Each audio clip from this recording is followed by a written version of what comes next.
Hey, it's Matt Pinfield. This is KLOS New and Approved. And I am really excited to have Jake and Sam Kiszka here from Greta Van Fleet.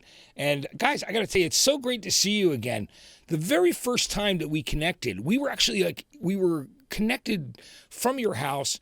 I was in San Francisco. We were doing an interview. We had so much fun. We were singing songs back and forth to each other. It was like, it was so cool. Immediately, I loved you guys. It was, and I was really early on. So it's really great to catch up with you guys now with the new album, with the second full length. How you guys been? Pretty good.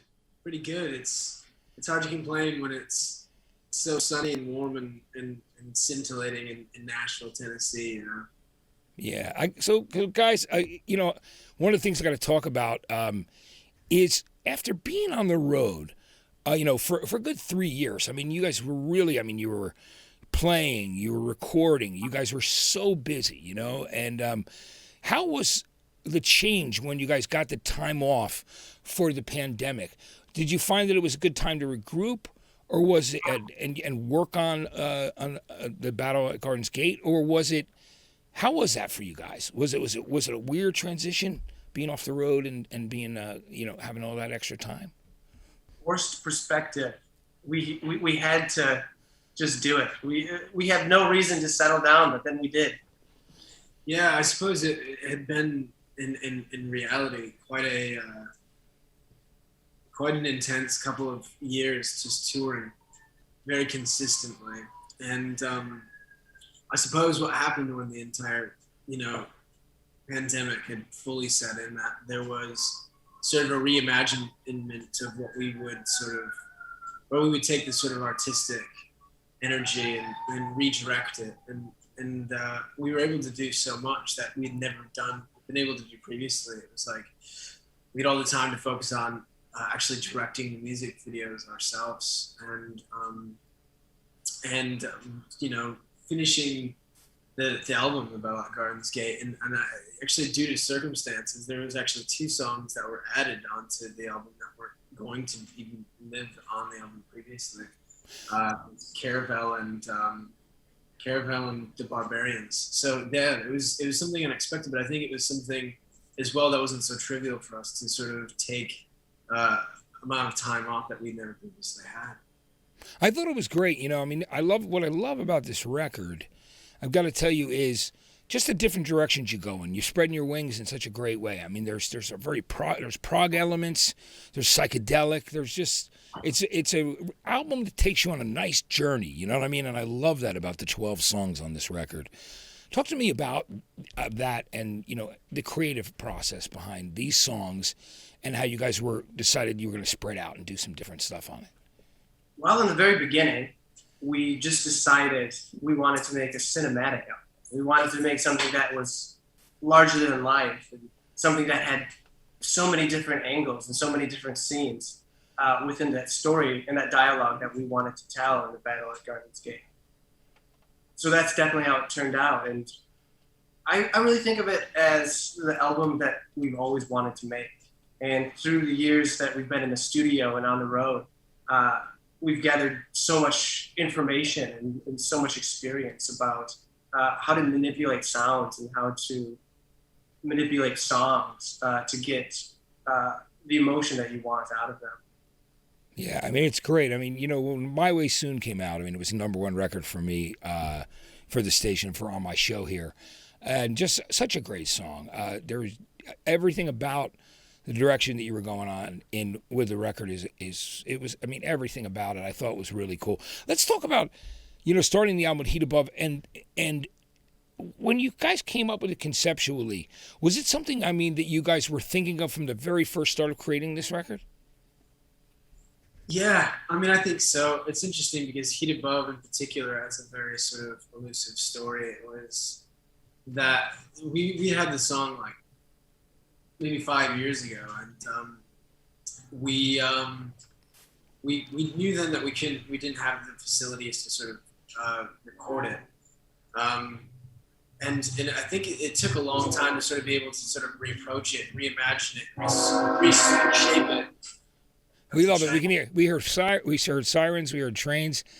That's what's going on. It's Nashville. Nashville's nuts. Nashville rocks. What's going on? It's like The walls are shaking. Yeah, that's all right though. You know, you guys are at home, so I mean, I'd appreciate you taking the time, and you know, it's real life. You know what I mean? It's not all soundproofed, as you guys know. Yeah, true, that's that's what right. if we learned anything from One takes. COVID-19. It's that everybody's real. Everybody's actually a person. That's right. We've all got one take. That's it. One take. Yeah.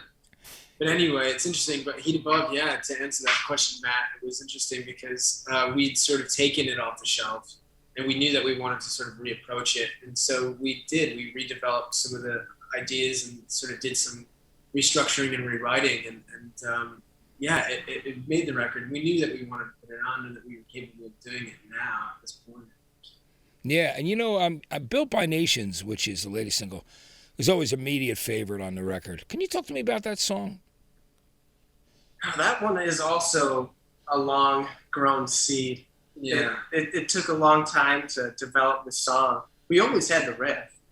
It just it took some time and it took some concentration to create a song around that monolith.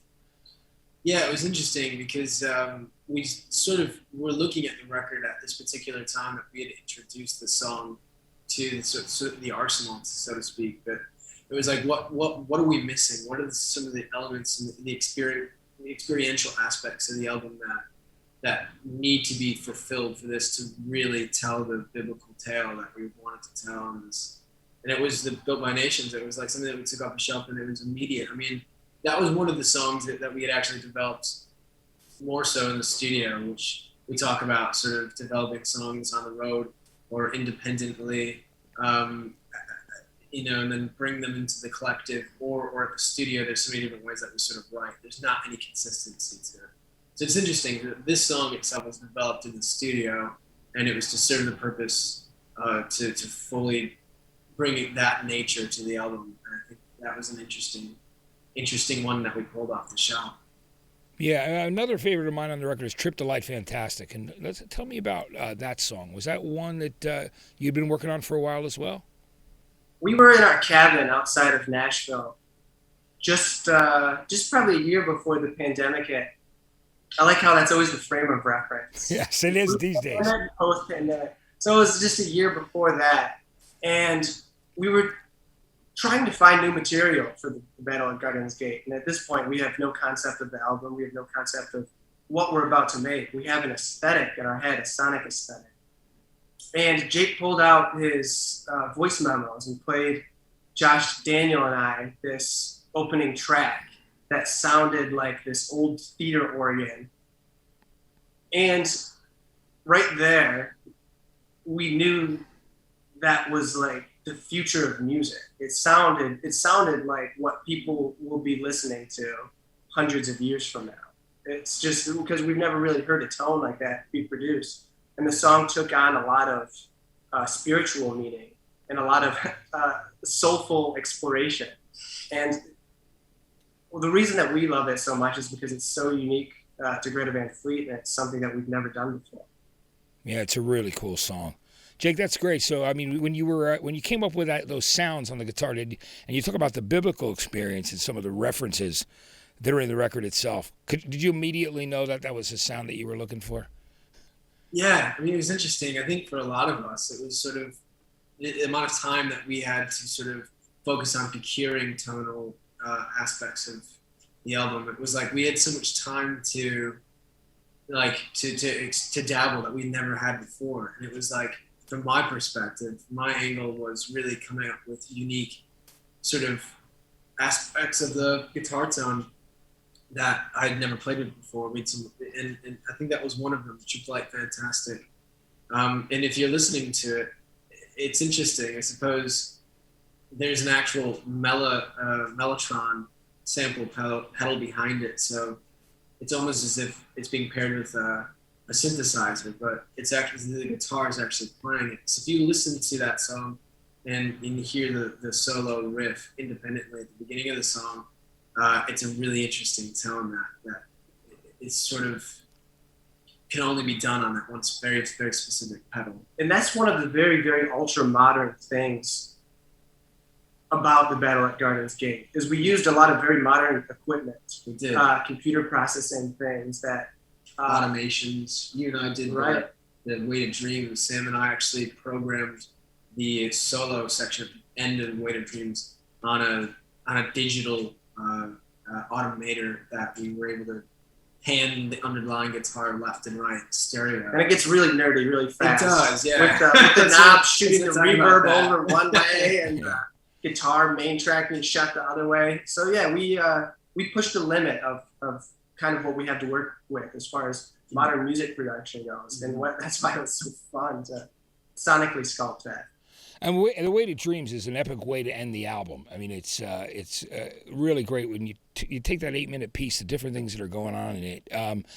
Do you find it was one of those things where, experiencing an album that you love, when you're growing up, or at any age really, where you want an album that takes you on a journey and you can listen to it and there are things going on in it and you discover something new all the time when it's a favorite record, even though it's got that thing that that keeps it centered. Did you find that was one of the things that you, in the middle of creating this, went, wow, we're actually doing this. This is that record. Yeah, I think so. I think with a lot of sort of objectives on the album and the sort of frame of mind that we were all in. I mean, it was one of those things that you sort of had to develop over time. Like, I think our musicianship and the storytelling and the value of the production, the studio sort of aspects of it. I guess as musicians, we've sort of taken a journey over the last 4 years of just continuous touring. And it was a development of our own, sort of our own devices, of ourselves as musicians. So something like The Weighted Dreams we wouldn't have been able to record that, years ago. That wouldn't have been something that we could have even remotely approached. But because we sort of took that structurally, and that song specifically structurally, on the road under the pseudonym Black Flag Exposition, that we were able to actually take The Weighted Dreams and record it. And I think, Matt, like you said, it's interesting when you do know something, when you absolutely know that you've attained something magical, you've captured lightning in a cloud, or you've caught whatever's falling from the sky. I think that song in particular is sort of remarkable for that exact reason. I mean, you're looking at a 3-minute guitar solo too, which is interesting because that's the exact amount of time that a pop single would be. Yeah, well, I mean, some of the greatest songs ever written, it goes in that direction where you can actually it becomes its own thing and its own part. It's of a song, of a suite, which is a great thing. So talk to me about working with Greg Kurstin, because Greg's he's a great guy, super talented producer. He's got that history of going back, not only working with a lot of different people, but he was in a touring band himself years ago in the 90s called Gegeta that I had on years ago on MTV, and so we go back a very long time. Talk to me about the working relationship with him and how that was for you guys. Was it a refreshing situation to work with him in the studio? Absolutely. I mean, he's very, very creatively open. We could, try anything.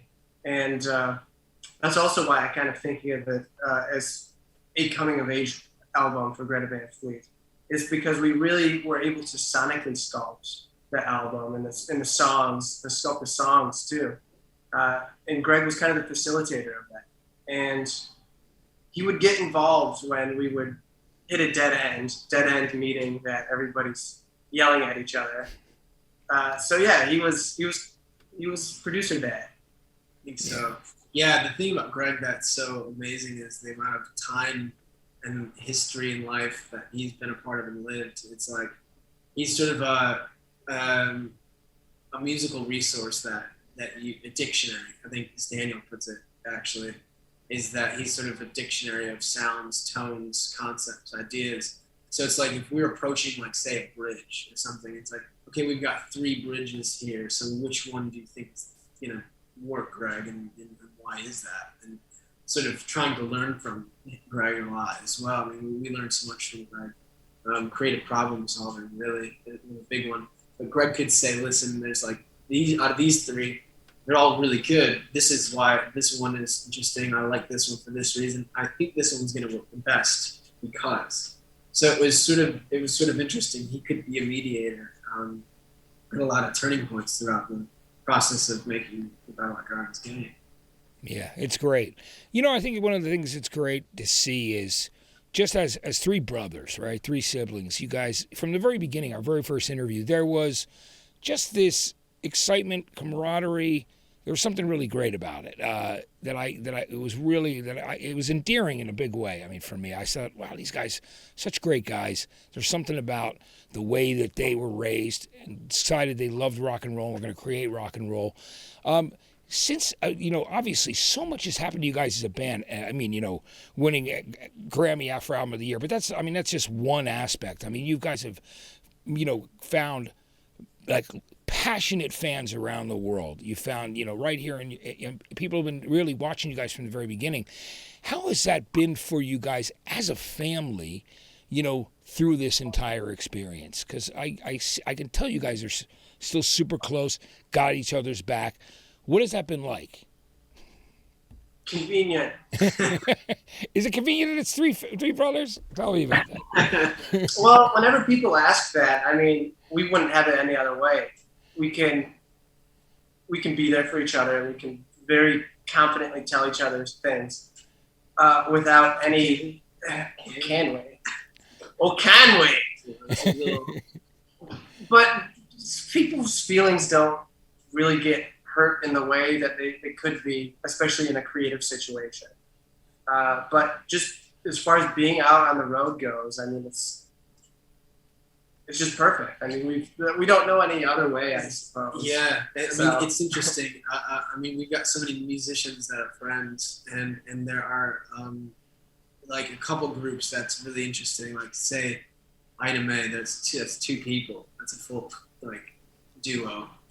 And it's interesting because when we're talking about music and we're talking about the creation of it, and in the sort of the references that these two people could use or anybody can use, we're working with two people. And these are some aspects that this is why we work in a certain way. And it's like, in bouncing back, well, it's interesting, like you could go into a studio and have everything premeditated and knock it down, but we always end up writing. We always end up like sort of extrapolating that process because there's four of us, and the way that the minds and objectives are set up, we all kind of contribute to this sole purpose of this sole project. But it would have been far more difficult, and I think that we were sort of born with the chemistry. That I think that's like a very important contributing factor to what we do and how we operate, how we think, and how we play as musicians.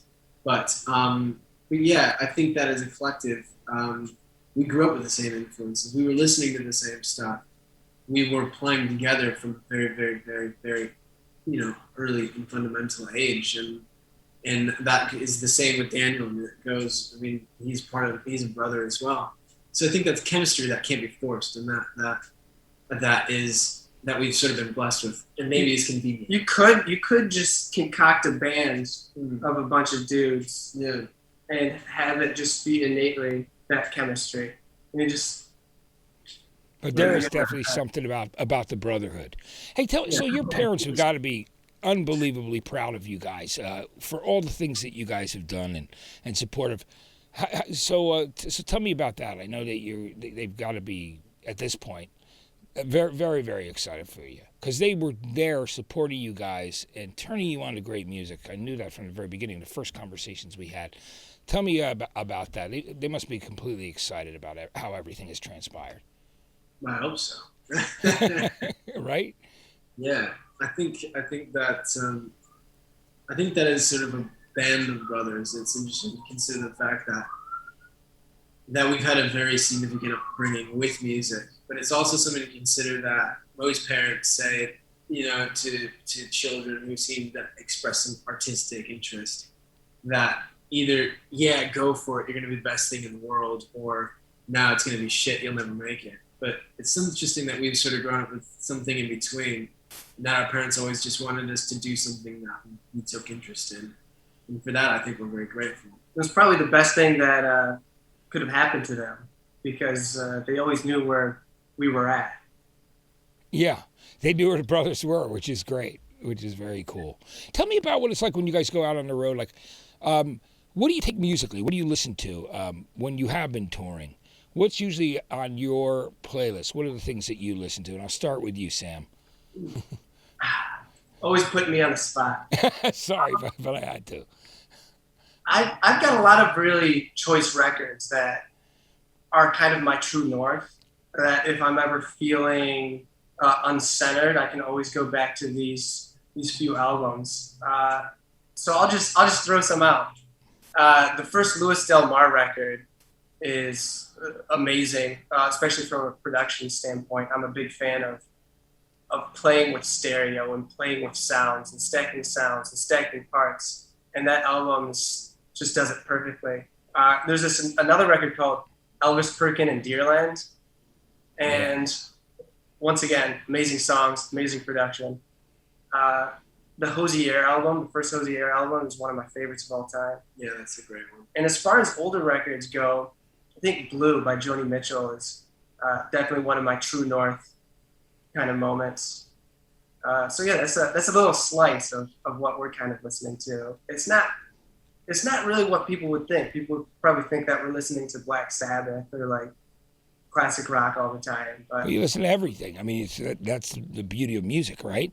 Is that there's no limits and there's no boundaries. That's the best thing, you know? So, and what about, I always want to ask you this, Sam. Who are some of your favorite bass players? Who are some of the people that, you admire?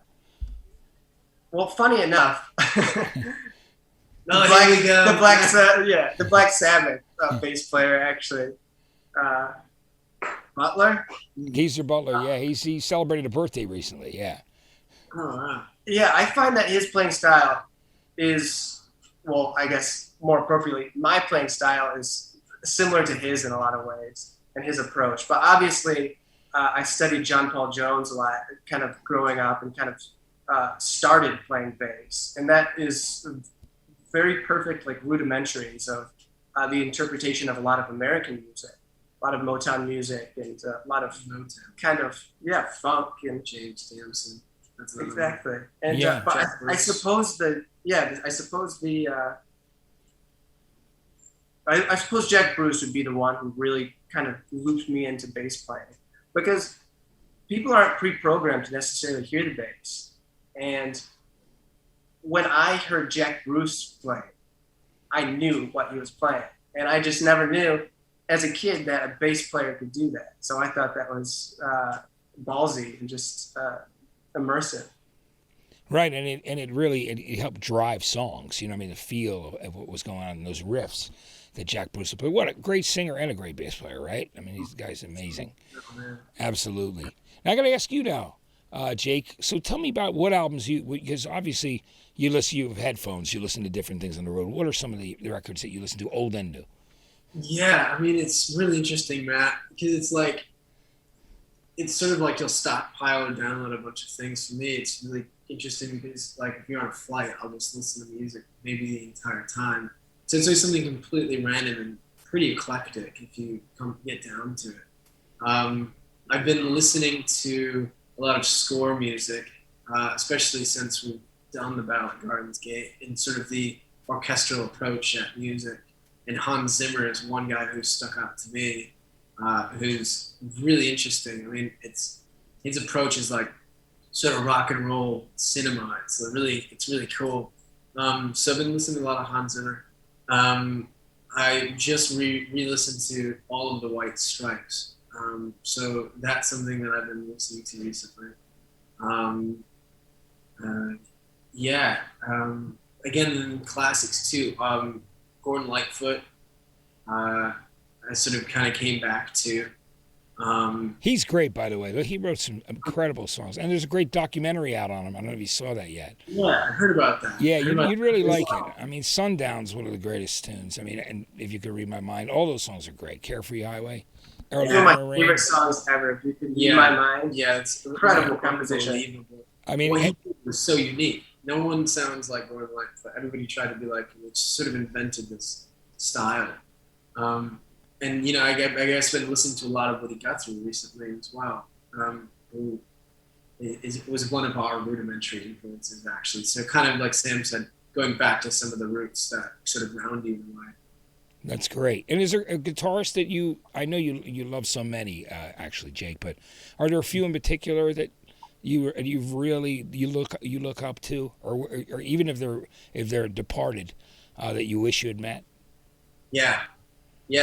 I mean, there are so many that have changed my life and changed who I am as a person, not solely as just a musician, just sort of giving me guidance in my life. And there are so many guitar heroes out there, like, Rory Gallagher, Pete Townsend, even people like Woody Guthrie, Arlo Guthrie, like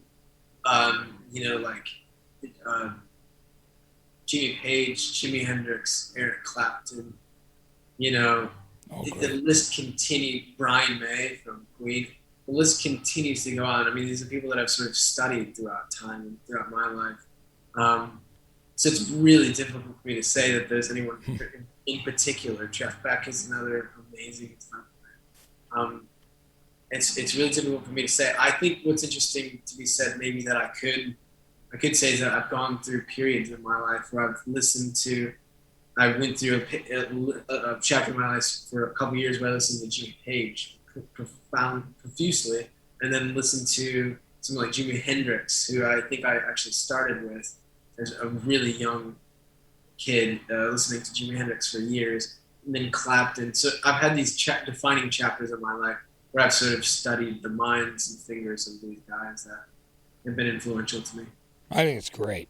When you guys look back, in that first 3 years of touring, getting in what you guys call the submarine, getting on the road and hitting things and do what you were doing.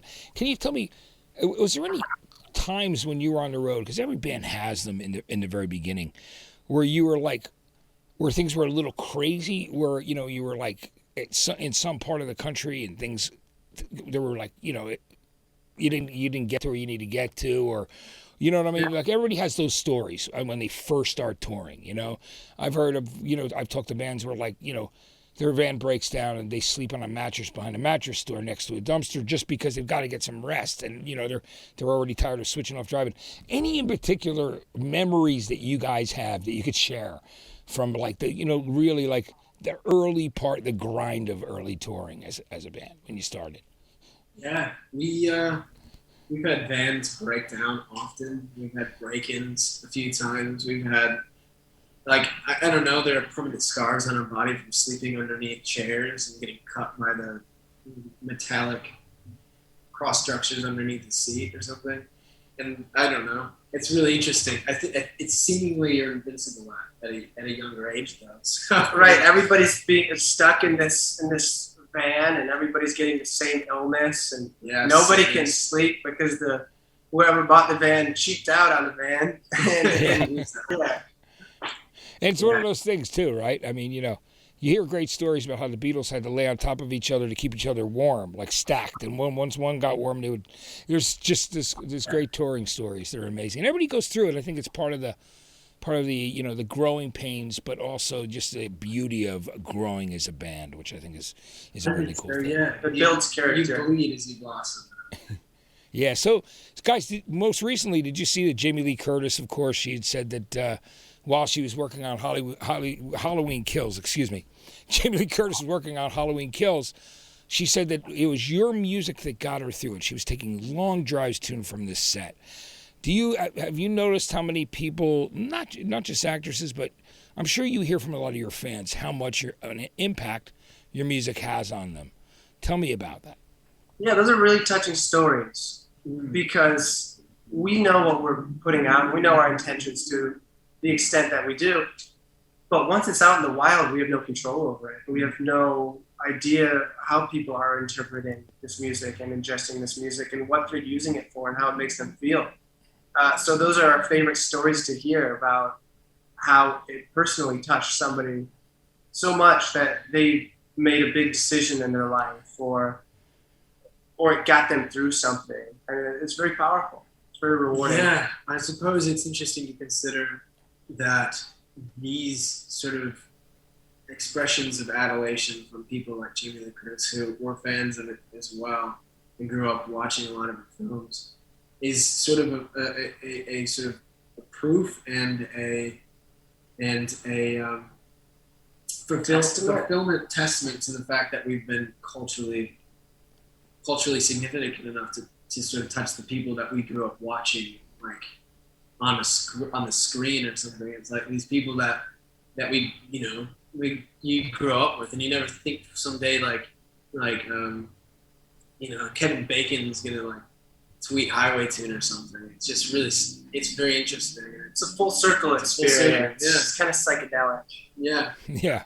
It's very cool that Kevin did that. He loves rock. He's a great big music fan, Yeah. He's come up and do my show all the time in the mornings and just like always try to stump me on music trivia, which was fun. And he's such a great actor, right? I mean, he's incredible. Well, you guys are going to be playing the Forum. I'm really excited you got 2 shows because the first one sold out so quickly. Tell me about what people have to look forward to on the new tour, because now you've amassed this great amount of songs through the EPs and the 2 albums. What can people expect? What can they look forward to? Subversity. One word. Yep, many meanings. That's it. Well, it's interesting. I suppose anybody who's sort of been to our shows before knows that there's this sort of amount of diversity, range, and sort of dynamic diversity in our set. So we do like to play with a lot of that, but I mean, there's an aspect of just sort of serving each song and doing the justice to the song, sort of meditating that. But I suppose you'll get a little bit of everything if you go to the show. It sort of covers all of the range of the human emotion, I think, and that's one of our greatest objectives in structuring and playing live shows. Dynamics. To take somebody on a journey, because by buying the ticket, they're kind of trusting us. They're trusting that we know how to take them from this place to this place and feel these different things. So it's a big responsibility for us, and it may seem obvious, but this is the first time that the material is going to live together in the same set. Yeah, it's really the first time now that we're sort of very excited to play at the Battle at Narns Gate. We haven't been able to do that live yet. It's very strange, the timeline on this because of COVID, but it's exciting, and hopefully we'll keep the train on the rails. I'm sure you guys will. What did you do? One last question to you guys was, what did you do to kind of keep yourselves busy during that period of time? Were you hanging with family, listening to music, working on stuff, like at home, making food? What kind of things were you guys doing? Because everybody was trying to figure out what to do, especially all of us, everybody that was involved in music. What were some of those things that you guys did to keep yourself going? What about you, Sam? Like you said, it's a potpourri. Getting the chance to go back up to Michigan and visit family, just taking mellow moments to sit back and think and paint and absorb literature and learn more about different kinds of music and things that I've never heard before, and study some of the things that I've always wanted to do that I've never really had the time to. That's great. And what about you, Jake? It was a complete redirection of creative interests. I suppose, I think none of the time went to waste. It was all very interesting because all of us went to our rehearsal space here in Nashville a lot. We were writing. We were able to write so many new songs, rehearse things, direct music videos, sort of restructure a lot of things, and sort of look inward for the first time, as opposed to just living outwardly. Tell me about that. So before we go, also we were talking about the music videos you guys have been directing. Have you literally mapped out everything as far as what you think for each single or different songs on the album? Were you doing that the entire time? Do we have more stuff to look forward to see? You'll have to wait and see. Well, we look forward to it. Absolutely. Guys, I just want to tell you how great it is to have you on here. It's good to see you guys again. And I look forward to seeing you guys at the Greek. We'll be hanging out. We'll be hanging out backstage. That's right, Matthew. We will. That's right. Yeah, we'll definitely be hanging out. Everybody who we interview us, we always look forward to talking to you, Matt. Yeah, I love talking to you guys, and it's we'll have a great time after the show. I'll come and see you guys. It'll be fantastic. So, guys, listen, say hi to everybody else for me. Say hi to Josh, Daniel. Say hi to them and the rest of everybody on the crew, and I'll see you guys at the Greek. But thanks so much for checking in with us here at KLOS. Sam and Jake from the band Greta Van Fleet right there. Great catching up with them. You can catch them at the Greek Theater 2 nights coming up in the fall. I'm Matt Pinfield. This is KLOS New and Approved. Thanks so much for watching.